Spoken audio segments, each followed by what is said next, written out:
The Convention of States and why state legislatures are important.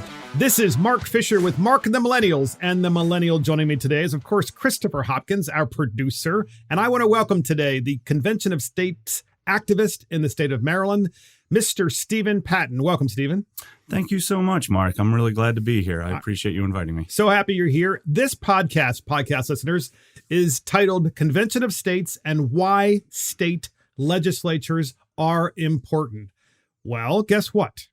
First up, we have in LexisNexis, which is actually a news organization that reports on state legislatures across the country and tells you what legislation is being introduced, what is passed, and what is happening.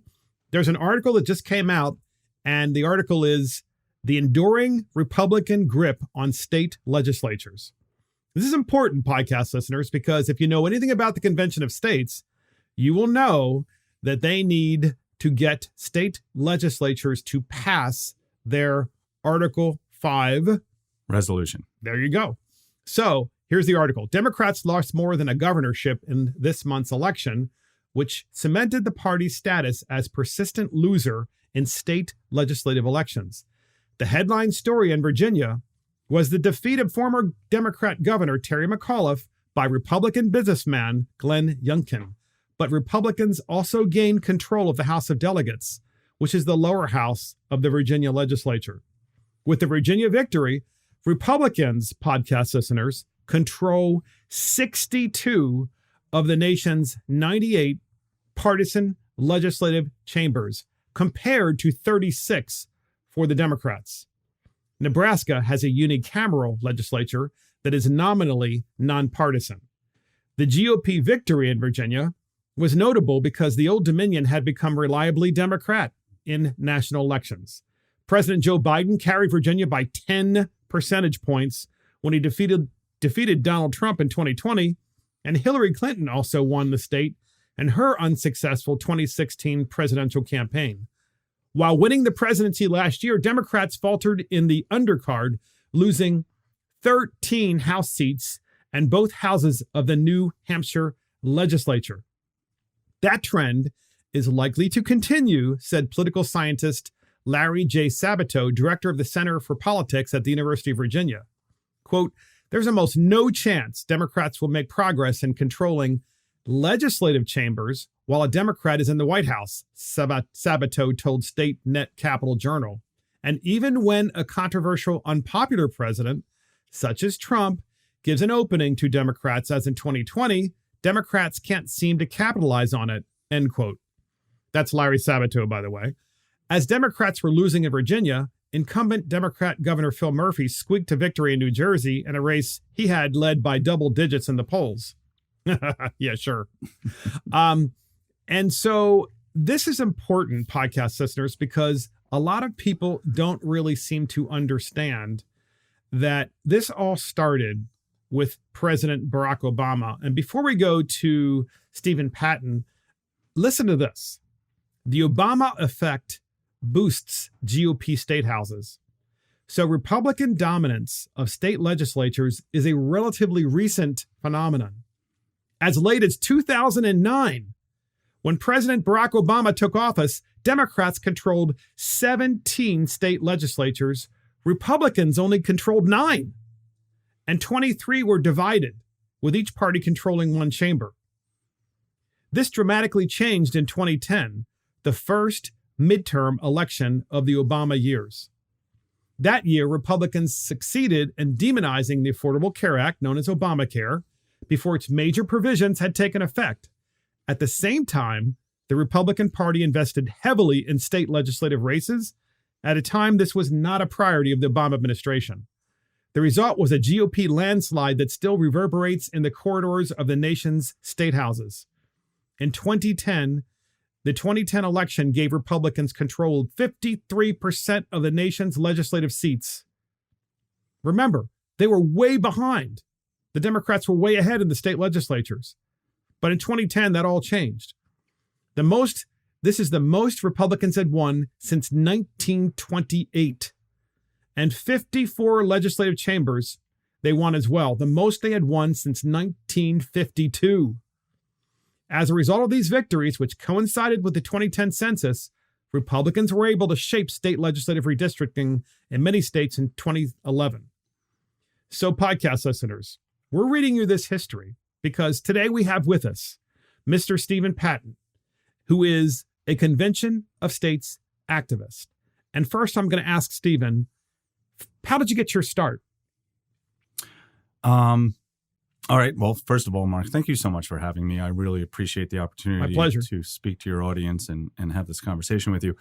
How did I get my start? Well, In politics, of course. I know what you mean. I'm a father of four, and in 2009, the Tea Party movement sparked an interest in me that made sense. There was a fiscal dilemma that made sense to me. I'm able to keep my home budget in order, but yet suddenly the federal government can't budget, can't actually figure out where we should spend money and stop printing money.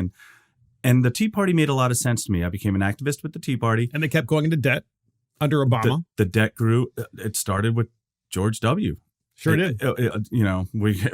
We have to put aside, what was the famous quote? We have to put aside the free market to save the free market. The problem is on both sides of the aisle. And most podcast listeners don't know that the last time the United States had a balanced budget was during the Clinton years. Yep. Nope. It's been pushed down the road. There has not been a balanced budget. Now, there was a Republican Congress and a Democrat president, but then George Bush came and 9/11 happened, and that gave them an excuse to get into a major war, of course, and then spend and spend and spend. Go ahead. No, and the excuses seem to keep coming. And then to follow your point, we had a Republican president and a Republican Senate and a Republican Congress or House of Representatives. So they were spending too. And they were spending too. The spending just keeps getting out of control. So anyways, what attracted me was the fact that the federal government couldn't keep their financial house in order. I became part of the Tea Party. I went to rallies in D.C. I'm a Marylander. And I just found that I needed to do something to affect the federal government. That's where the education started. I realized that the very little effect that a single citizen has on the federal government. And that started a self-education where I realized and I started digging, and I went to public school. I live in Maryland now. I went to New York public school. And, forgive me, but I learned some civics, but I did not realize until I did the digging myself that the federal government was an entity created by the states and was supposed to have very limited enumerated powers. And they have stepped so far outside of the permissions that the states granted them when the states created them. And I think that really motivated me to find something to be part of. And first, that was the Tea Party in 2009 when Obama started the massive spending in Obamacare, which was the idea that socialized medicine was going to be the savior of planet Earth and of the American Republic. And so this Tea Party movement started to say, you know what? It's not your job to tell me what kind of health care I can have and force me into a plan when I already have health care and I'm being responsible and paying for my own health care. I'm happy with what I have. Sounds like a lot like today, which we'll get into shortly as to why the Tea Party movement is very much and has been continued through COS. So then you join COS, Convention of States. What is Convention of States? Okay, so in 2013, I read Mark Levin's book, Liberty Amendments. And at the very same time I was reading the book, I learned that Mark Meckler was starting this grassroots organization called Citizens for Self-Governance, which Convention of States is an offshoot of. And it's actually the part of the organization that we're building a grassroots army to enact change. So what is Convention of States? So if we take a step back and we go 30,000 feet in the air and we look down. So the U.S. Constitution, Article 5, there's 7 articles. And I do find it very interesting, Mark, when I speak and I do when I talk about grassroots, which I'll go into later, when I talk about grassroots, there is a lot of picking up the phone and calling people. So with Article that said, 5. Article 5 it's one of the 7 articles of the Constitution. It's the article that they gave us so that we could amend the Constitution. Mm-hmm. So the framers back in 1787 when they drew up the Constitution, they figured at some point this is going to need to be amended. So we give it an amendment process. Most people don't even realize we have 27 amendments. There's only 7 articles of the Constitution, but there's 27 amendments. So obviously the amendment process is needed. They gave us 2 ways to amend the Constitution, and they actually gave us 2 ways, and a lot of people don't realize this. We have the opportunity to change the Constitution, the rule book. And by the way, it's not the rule book for the citizenry of the United States, the rule book for the government that the states created, that the citizens of the United States created to have an entity that would help us as a country, as one unit. The rule book is the Constitution for them, not for us necessarily. They're supposed to stay in their box. So Article 5 gave us 2 ways to amend the Constitution. We've got 27 amendments. All 27 amendments have come out of only one way that we can amend the Constitution. So there are 2 ways. So the first way is an amendment process can be initiated by the United States Congress at the federal level, or an amendment process can be initiated by the states. Correct. But all of the current amendments, what you're saying, have been initiated only by the federal government. Correct. So Article 5 gives us the opportunity to change the Constitution. Congress, which is obviously, they're in that D.C. Beltway, they are able to propose an amendment. There's another way to propose an amendment. The ratification process remains the same, but there's another way to propose an amendment. And the founders actually created this, I believe, in the history that I've read and the scholarship that I've unearthed. They were actually worried at the time in the drafting of the Constitution that the federal government might not, some of them believed, might not be strong enough. So they gave the federal government the ability to amend the Constitution. But then there was the other side of the coin that, okay, what if the federal government becomes tyrannical? What if it becomes overpowering? We need to have a way to, because they're never going to, and that would be a convention of states. George Mason actually said there, on the floor that, during the Constitutional Convention, the original, it was probable that eventually this federal government could come tyrannical. So he actually initiated the fact that there's a second part of Article 5 that says outside of the federal government, outside of D.C., we can initiate proposed amendments. And that's really it. The ratification process. So how would that work? Same. How would that work with an Article 5 convention of states? So the first way, of course, podcast listeners, is you can modify and amend the United States Constitution starting in Congress at the federal level. The second way is the states can call a convention of states and modify the United States Constitution, amend it. So the Article 5 Convention of States is really what the Organization Convention of States is advocating for, and that would be what? Okay, so Article 5, just to correct, a Convention of States, all it still does is propose amendments, Mark. It doesn't actually, once a Convention of States is called, they don't actually have any effect. All they're doing is still proposing, just like Congress would, just like Congress did with Prohibition. They're proposing. So how about if you read the Article 5? Do you have that in front of you? Article 5 of the United States Constitution? I have the U.S. Constitution in front of me, and I can find Article 5. So I'll just read the first part, but I want you to read the second part about the Convention of States. It says, the Congress, whenever 2/3 of both houses, this is the federal Congress, shall deem it necessary, shall propose amendments to this Constitution, or in the application of the legislatures of 2/3 of the several states, go ahead, shall call a convention for proposing amendments, which in either case shall be valid to all intents and purposes as part of this Constitution when ratified by the legislatures of 3/4 of the several states, or by the conventions in 3/4 thereof.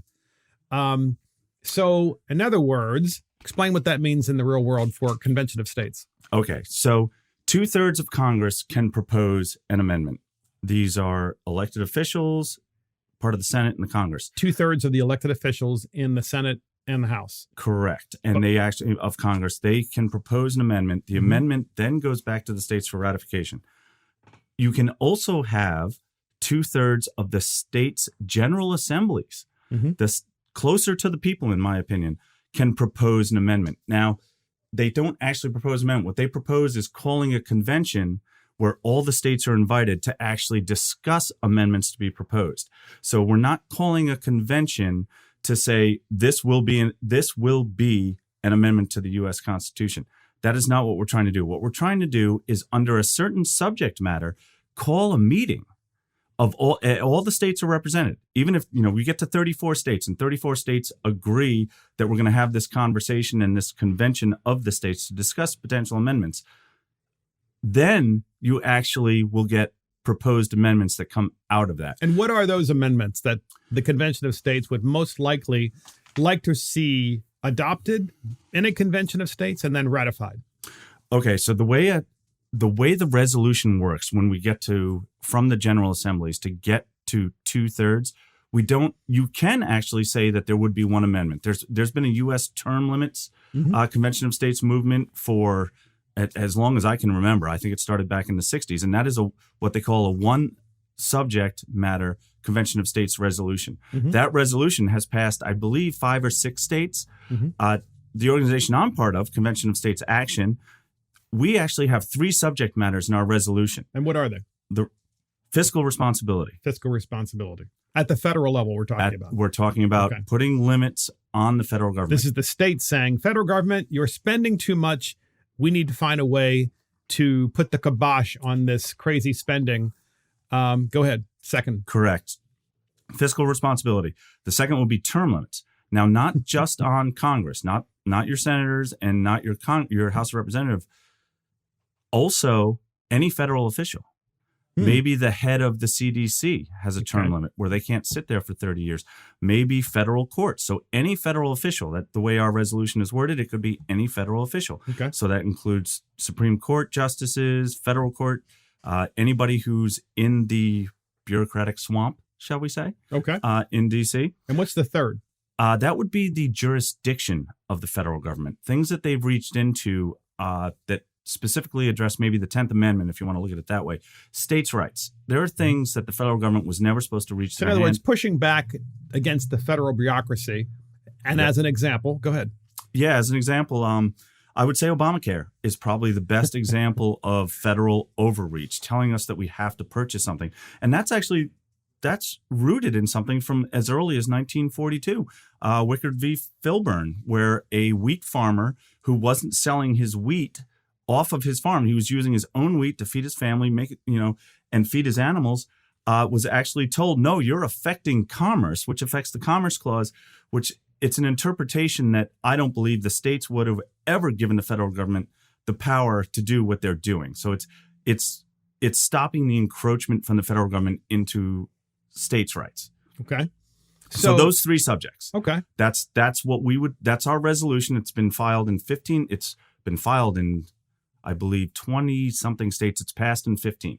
Okay. And it is a resolution, not legislation, which is I don't know if you want to go into that, but that's an important determinant. So what's interesting about this particular Convention of States effort nationwide is the idea is to get the state legislatures to pass the resolution for an Article 5 convention so that specific issues can be discussed at that convention, and then specific amendments to the United States Constitution can be put forth to all the states so that those then state legislatures can ratify them. And that would require how many state legislatures to then ratify those proposed amendments? 3/5?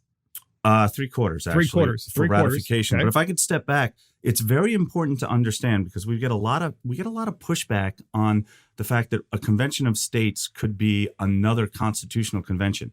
Okay. And that doesn't make a whole lot of sense to me or anyone who knows the scholarship, because Article 5 gives us the ability to call a convention of states under the umbrella of the Constitution of the United States. They expected us to do this, for it to be available to us, for us to use that. That's why it's so difficult to actually agree on subject matter. And the subject matter, like I said earlier, there is a Convention of States currently active movement that is not my particular Convention of States movement that just wants to put term limits on Congress, senators, and the House of Representatives. And that's the only subject they want to take up. They just want, Okay. So if they met, they could, if they got to 34 states, they would only be able to talk about that. Okay.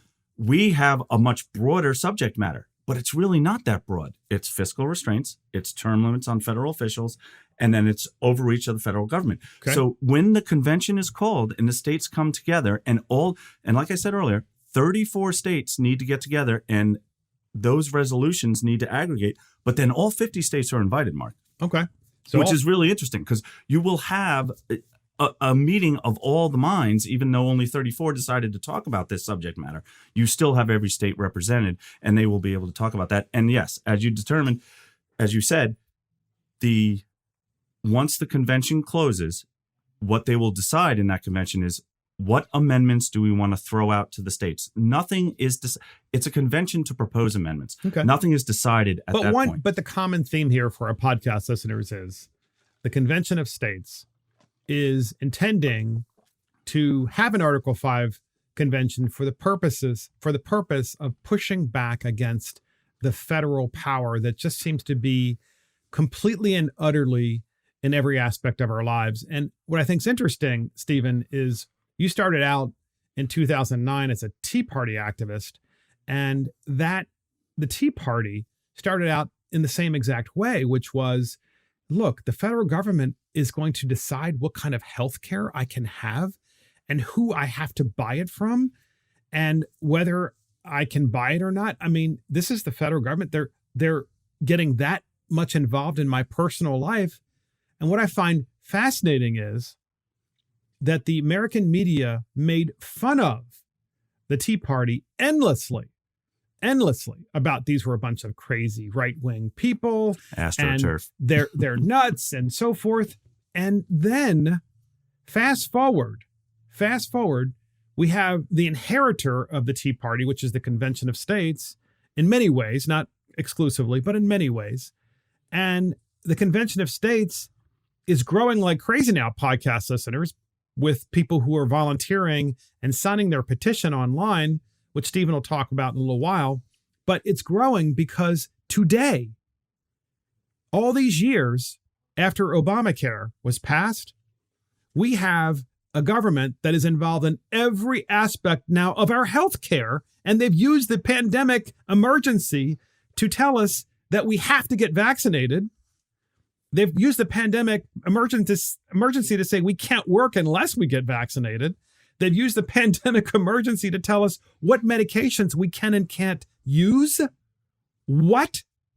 And so, interestingly enough, podcast listeners, in 2009, the same people in the Tea Party who warned you about why federal power over your healthcare was dangerous, you're now living it. You're living it. And so, Stephen, thoughts on this since you've been through this entire period, Tea Party forward to the COS? Yeah, we are in scary times, Mark. We are in scary times. I can't really get my head around exactly what's going on with the public. I can tell you this, as a Convention of States volunteer activist, I talk to a lot of people. A large part of what we do, I kind of gave you an overview of the process. But the process is different than what we actually do as volunteers. What we do as volunteers is we reach out to people. We spread the word about the Convention of States that there's an alternative to creating a force. I don't like to use the word weapon, but it's a pushback against the federal government. It's a check and balance. It is from the state level through our General Assembly, building relationships with our General Assembly members to actually push back. And we can do this. So I make a lot of phone calls. And basically what we do is a volunteer activist here in Maryland. We talk to legislators, but we talk to people that are frustrated. When someone signs the petition here in Maryland, where I am, and I'm an activist. What are you hearing from them? Frustration. About Democrats and Republicans, Mark. And then what are they frustrated about, though? That's what I'm trying to put my finger on. Federal overreach. Okay. Just pick What's something. the most common reason they are upset with? Most recently? Yeah, the federal overreach. Most recently, it's vaccination. Okay.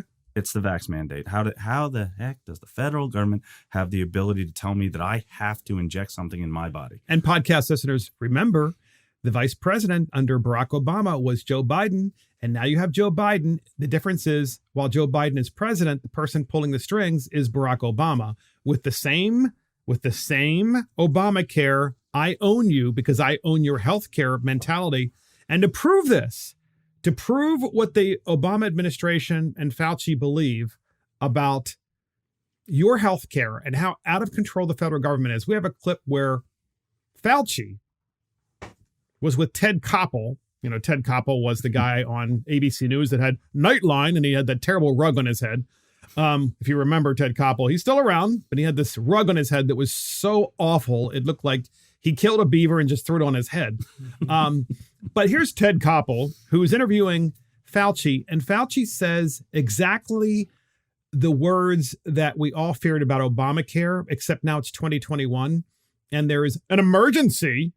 We have that clip, and here it is. One of the things that to me was most difficult to accept is that we put together a good plan for how we were going to try and dampen down the spread of infection early on, thinking that that was accepted by everybody. And then the next day, the president saying free Michigan, free Virginia.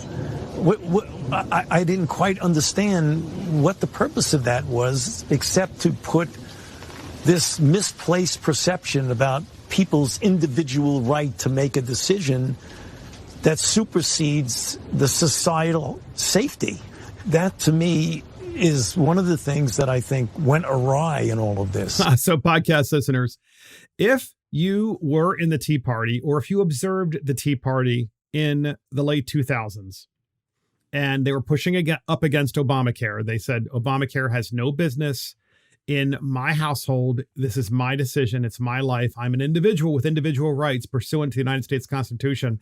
You now have a pandemic where you have the nation's highest health officer, Mr. Fauci, Dr. Fauci, who just said it's a misplaced perception that people's individual right to make a decision should supersede societal safety.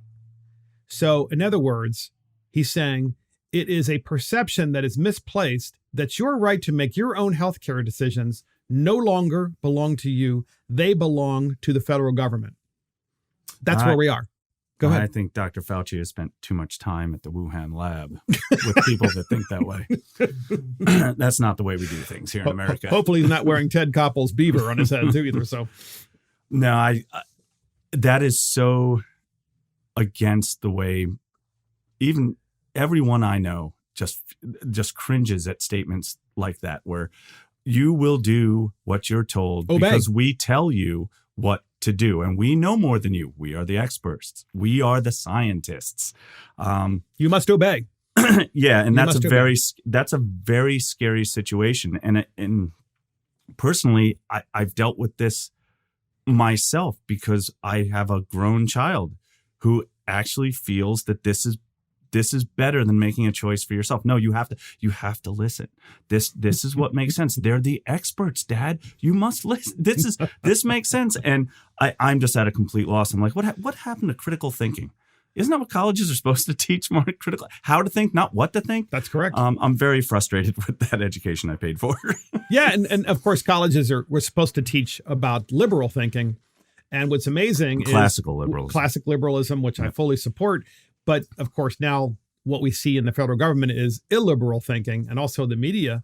And in fact, the House Freedom Caucus, which is also an outgrowth of the Tea Party movement, the House Freedom Caucus being populated primarily by Republicans, calls on Pelosi to deny federal government funding over vaccine mandates. In other words, if you're a private company and you're receiving any kind of federal funding, you cannot force vaccine mandates on your employees. Well, the House Freedom Caucus has put this forward. They wrote this letter to Nancy Pelosi. And look, podcast listeners, I want to make something really clear to you. This is important, okay? If you believe that the vaccine is something that you should get, then you should get it. First of all, by the way, according to our conversation with Dr. Small yesterday, this really isn't a vaccine. It's more like a flu shot because you have to keep getting it in order for it to remain effective. Notwithstanding that, we're not anti-vaxxers at all. If you want to get the vaccine, okay? If you think that you want to use any other kind of medicine, talk to your doctor and make that decision for you. But that's not where we are in the United States of America now. Where we are in the United States of America is we have a federal government that is telling us that we don't have a right to life, liberty, and the pursuit of happiness unless we obey and get this vaccine. And moreover, when you do get sick still in America with COVID, they don't treat you for the COVID so much anymore. They just put you in the hospital and it's like, oh, sorry, it's a little bit too late now. We should have treated you like 2 weeks ago when you were fine. Something's really wrong with this. And it's because the federal government is reaching into our lives and telling us how we're supposed to live. I would agree with all of that. I think it's a sign of the times that the federal government it's a power source. It's a natural human trait to want to collect power to yourself. And the federal government is doing what they're doing because we're letting them. Yes. Too few people are standing up and saying no. I was part of the Tea Party and I'm part of Convention of States because I'm ready to say no. And I really enjoy speaking to fellow, in my case, Marylanders. Almost every day I make many calls to people and I simply thank them for signing the petition. And I am their chance to vent, and they are very frustrated.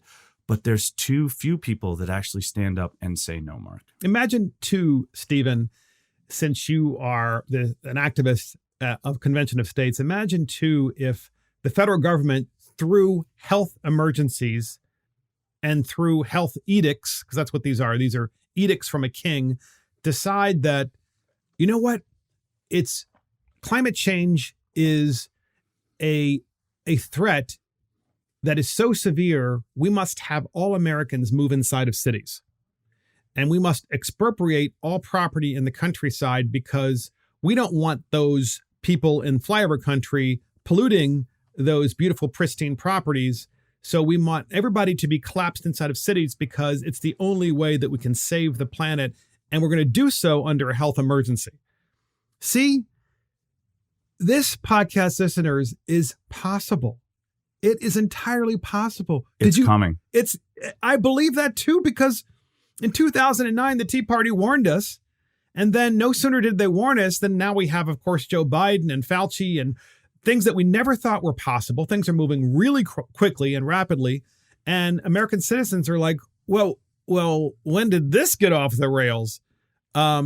The only way to put it back on the rails is through a convention of states, and the states get together and push back against the federal government, slap it in the face, the federal government, and say, you have no business telling me what to do at home and with my health care. You know, our producer here, Christopher Hopkins, said to me something really interesting the other day. He goes, you know, what's interesting is all of us now in the country, it seems, watch TV and look at what's happening at the federal level and feel like we have a stake in what's happening.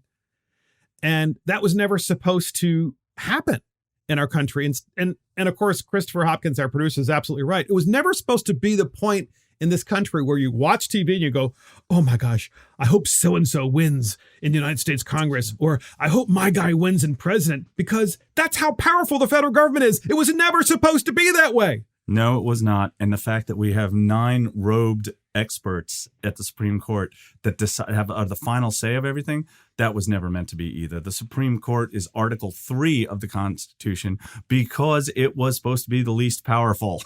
They have no literal power except for making decisions that the House of Representatives and the Senate should push back against, that the executive branch should push back against, that the entire federal system, the way the framers intended it to be, has been dismantled. They don't want responsibility because you can't get reelected if what you took responsibility for actually paints a dark picture on your decisions. And it's very sad. And the executive branch is full of all of these departments, the Department of Education, which is the department of all these different departments, the CDC, that all falls under the executive branch. And they actually have power to imprison you, to come and arrest you if you don't follow the rules. Where is our say as citizens? We don't get to vote those people out. They stay there. They stay there the entire time, no matter who we vote for as president, who we vote for as our House of Representatives, who we vote for senator. Those people have power that has been handed over by the 2 branches of the government that it should not have. And then we all sit on the edge of our seat and wait for 9 robed people to tell us that, yes, it's okay to do this, or no, it's wrong to do that. The country's gotten off the rails. I've become a Convention of States citizen activist because I do honestly believe that if we give some more power back to the citizens, we can actually. And so you bring up an interesting point about the huge size of the federal bureaucracy, okay, and how that is one of the line items that the Convention of States would like to take up in a convention. And I think this is important because there's a nexus between term limits and the actual of elected officials at the federal level and the bureaucracy. And here is what I have learned. Here's what I have learned. I have learned that the bureaucracy is so massive. It's so complex. It is so difficult to learn. In fact, I'm still learning it. And I know a few people who would probably agree with me 100% that if you aren't in office at least a couple terms, there's no way you're ever going to learn it. And the problem is that the bureaucracy has this ability to, as you said, they don't go away because they're not elected. I mean, they're civilians, so they have their job for life. In fact, it's almost impossible to fire them. And so the only way, as I see it, that a convention of states would be successful in pushing back at that bureaucracy and simultaneously having term limits is to make sure that the bureaucracy was, which of course I know you're advocating for, by the way, so I'm certainly on your side, is that the bureaucracy has to be reduced substantially. In some cases, entire departments have to be eliminated and those responsibilities delegated back to the states as they were intended. Because otherwise, if you say, we're going to limit United States congressmen to 4 terms, which is 8 years, it probably is going to take you all 8 just to learn the bureaucracy. And then there's no one then to tame the bureaucracy unless it's tamed in that convention of states. So I'm glad that you guys are taking up both of those simultaneously. There's just to address that So I've been privy to conversations about potential amendments and things that could come out of our 3 subject matters that would fall under the envelope of the discussions at a convention of states. Term limits. Obviously, I don't know what the answer to that is. Maybe it's 24 years in federal service. You can be a senator. You can be a congressman. I agree. I think there needs to be a realistic aspect to the length of terms. And that's up for discussion, as it should be. But the point here is that the federal bureaucracy is so, How about this? Okay. One of the conversations I heard that I found incredibly intriguing was all of these departments, the CDC, the EPA, the NEA, all of the departments. NEA should be abolished. They should. Well, how about we do this? Why don't you Reagan wanted to abolish them. He tried. Yes. Why don't you put the onus back on Congress for their existence? They have to vote and say, whatever it is, 6 years, every 8 years, we want this department still to exist. So we can hold our congressmen accountable to the fact that the bureaucracy exists. I like the idea of a convention. I hear you. That's a great idea. I like the idea of a convention of states saying that education is the purview of the states. Therefore, there shall be, no department that dictates to the states the education that it chooses to implement statewide. And then podcast listeners, you have 50 incubators and you get to move where that education works best for you. By the way, you know where you're probably going to move is the place that gives you the ability to choose where you go to school and have the tax dollars follow you as opposed to forcing you into these government schools. But right now you're forced into government schools because of the NEA. And that's just one example. And the other example that you mentioned is just the uncontrolled spending at the federal government, which also is why the Tea Party came into existence as well. So the Biden White House, podcast listeners, claims that the Congressional Budget Office, whose job it is, by the way, to score bills, a bill is proposed, it is drafted. The bill then goes to the Congressional Budget Office, then says, this is what this bill will cost to implement. And that information is in the bill itself, in the description, of the bill, the CBO's estimate, Congressional Budget Office's estimate. And so Biden's Build Back Better agenda, okay, that agenda, they're saying now that the CBO doesn't have the experience to weigh in on what that actually costs. And so one of the Biden administration deputy press secretaries, Andrew Bates, made this claim when he was asked the question. And so we're going to call this not Build Back Better anymore. We're going to just call it Build Back Broke. And so here is that staffer from the White House explaining why the very the very organization within the government that's supposed to tell you how much things cost shouldn't tell us how much this costs. We have that clip, and here CBO does not have experience analyzing revenue amounts gained from cracking down on wealthy tax cheats who are taking advantage of every honest taxpayer. So the CBO, the Congressional Budget Office, does not have the ability, podcast listeners, to score and provide the actual cost of the Build Back Broke plan because of the fact that it doesn't know how many people the IRS is going to be able to shake down for more money. And in the same vein, this week, an article came up. The IRS is cracking down on goods and services transactions through apps like Venmo, Zelle, and Apple Pay. So if you have on your phone Apple Pay or Venmo, and you're like, hey, Venmo me, it's become a name like Kleenex, right? Venmo me, which means send me electronic money to pay me for the DoorDash order that you just made for me. I'm not asking for that, by the way, for the DoorDash money. But you know what I'm saying, podcast listeners. It's an electronic transaction, and it's almost always really tiny. Well, now the federal government, under Biden's previous bill that he passed in March, okay, payment apps will now have to notify the IRS for goods and service transactions and generate a 1099-K form for transactions totaling $600 or more. Now, podcast listeners, this isn't in the Build Back Broke plan. This is in the bill that Biden passed in March. It's already passed. Okay, the American Recovery Act. This is already passed. So why is this important? It's important because on the one hand, you have the Biden press secretary saying the CBO has no experience on how much this is going to cost, the Build Back Broke plan, because we don't know how many wealthy tax cheats the IRS is going to go after. And meanwhile, they're going after the little guy because they're spending so much money, which goes back to what COS is trying to do. It's like, just stop spending money. Let the states do this. Yeah, Mark, the federal government is an absolute disaster. And I said it earlier, until we say no, enough is enough. They are going to continue to test the bounds of their reach into our lives. $600 transactions? Most people who work behind a bar or are a clerk at a retail store, their check is $600.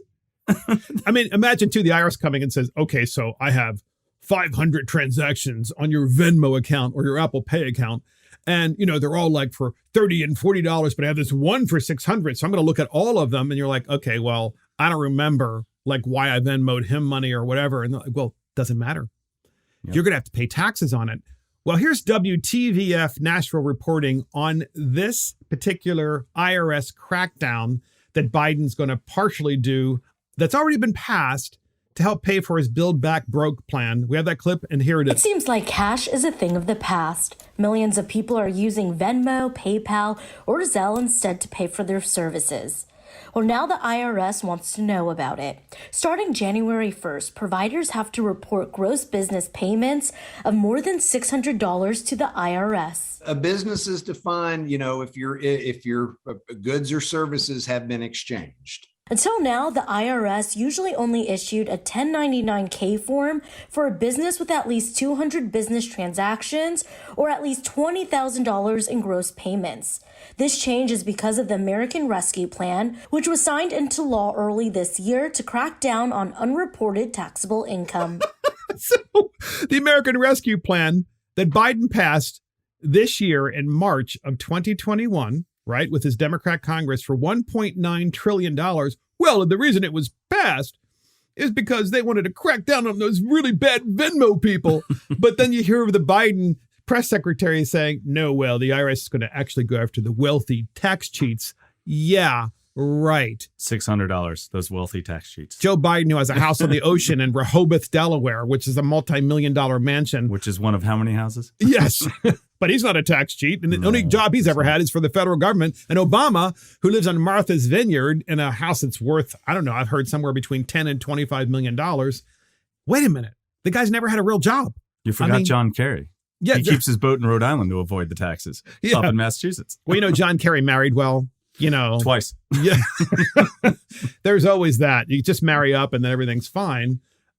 But this idea of convention of states pushing against, and the Tea Party having pushed against how much the federal government has been spending, to the point where we're all looking at each other going, is the dollar really going to be worth anything?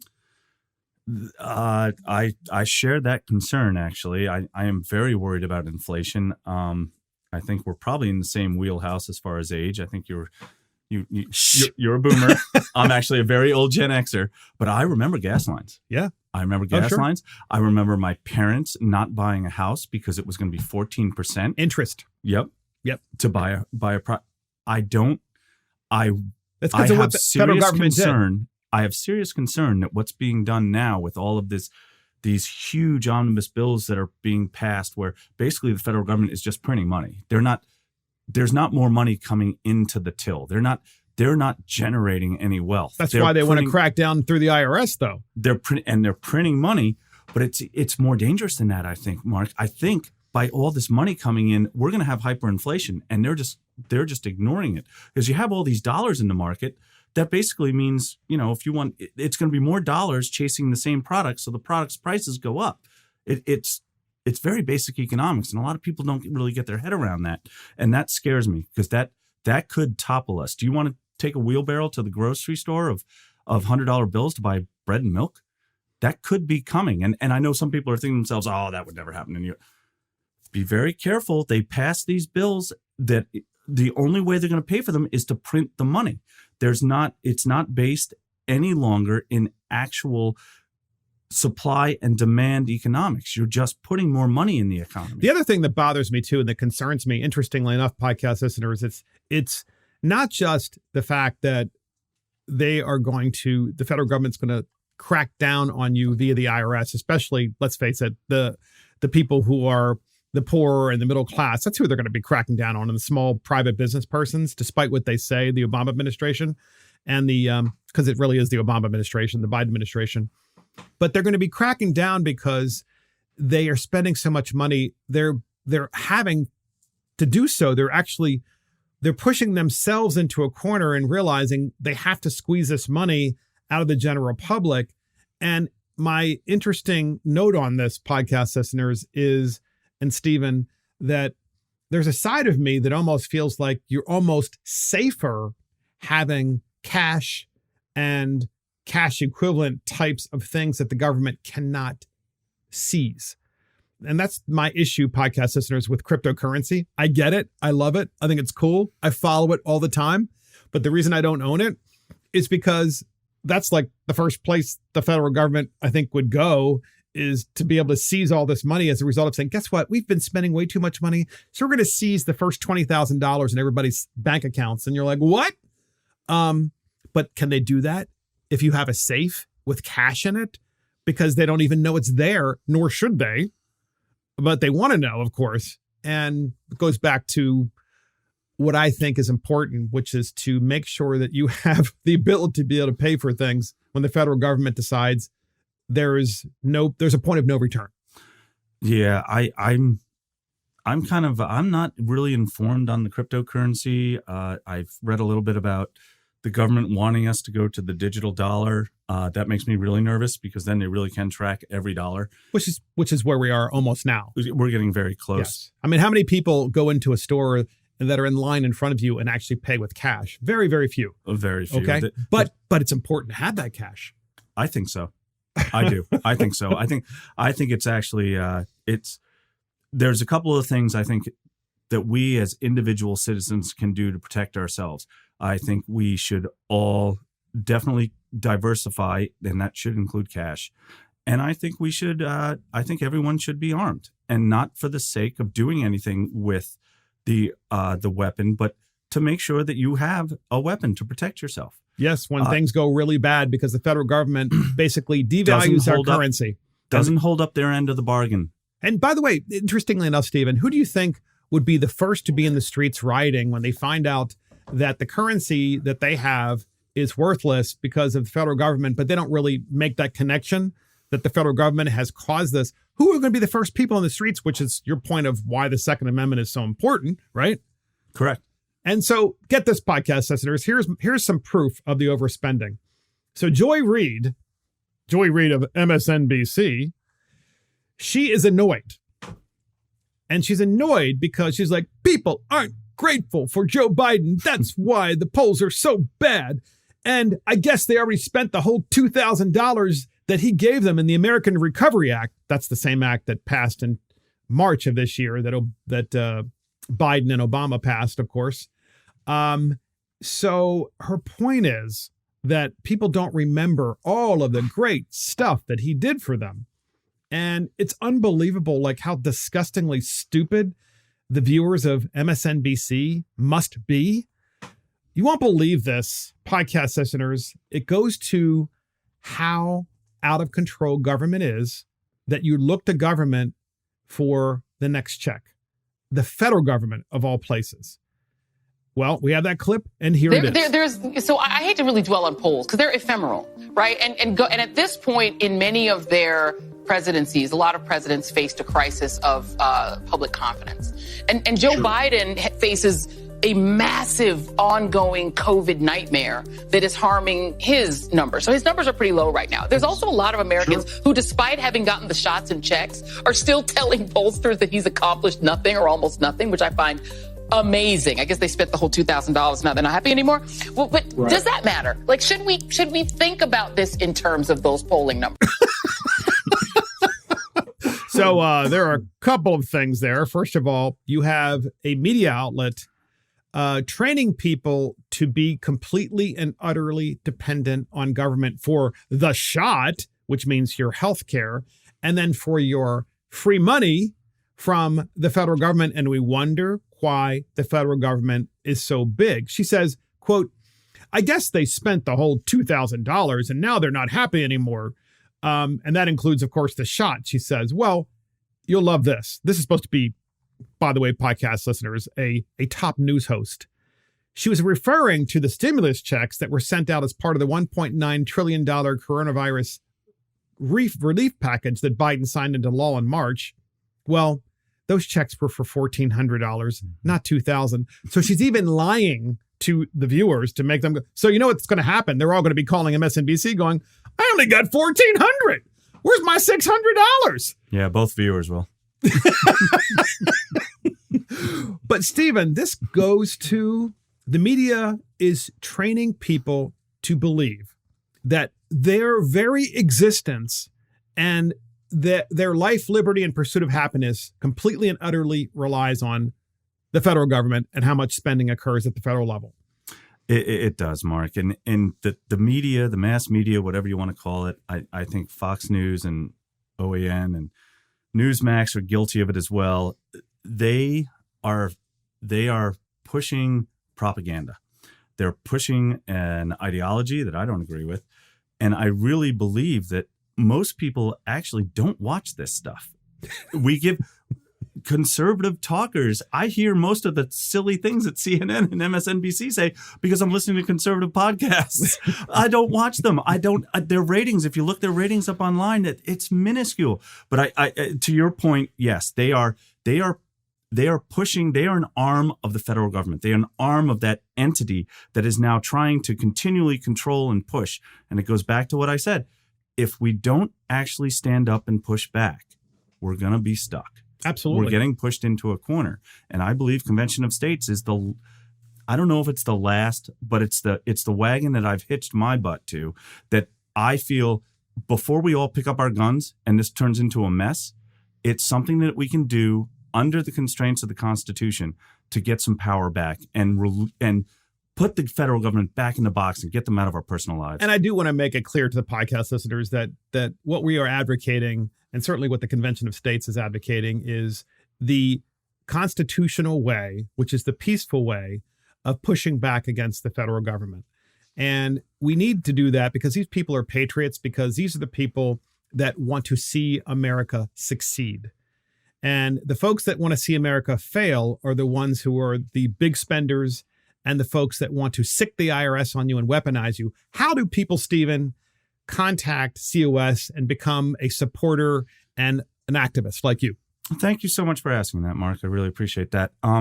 The easiest way is just go to the website, conventionofstates.com. No hyphens, no dots. Full words, conventionofstates.com. If you're already a supporter and you've signed a petition, every state in the United States has a team that will reach back to you if you show some interest. I would ask that if you go to that website and you have not signed the petition, please sign the petition. We are a non-partisan organization. We tend to have more people on the red side of the aisle supporting us because we tend to lean on the side of smaller, big government. We don't want the federal government in our lives. But we have lots, at least here in Maryland, I can speak for Maryland, we have lots of Democrat supporters and petition signers. It's basically, we would like people to make decisions that are local. So thank you so much for asking that, Mark. Thank you so much for having me. I always enjoy being on your podcast, and this has been great. And anyone who can go to conventionofstates.com, it would surely be appreciated. Thank you so much. That's conventionofstates.com. Stephen Patten, thank you so much for joining us. And thank you for joining Mark and the Millennials. This is Mark Fisher. Thank you to our producer, Christopher Hopkins. Check us out on iTunes, Spotify, YouTube, Facebook, Twitter, Parler, Rumble, and our website. See you next time.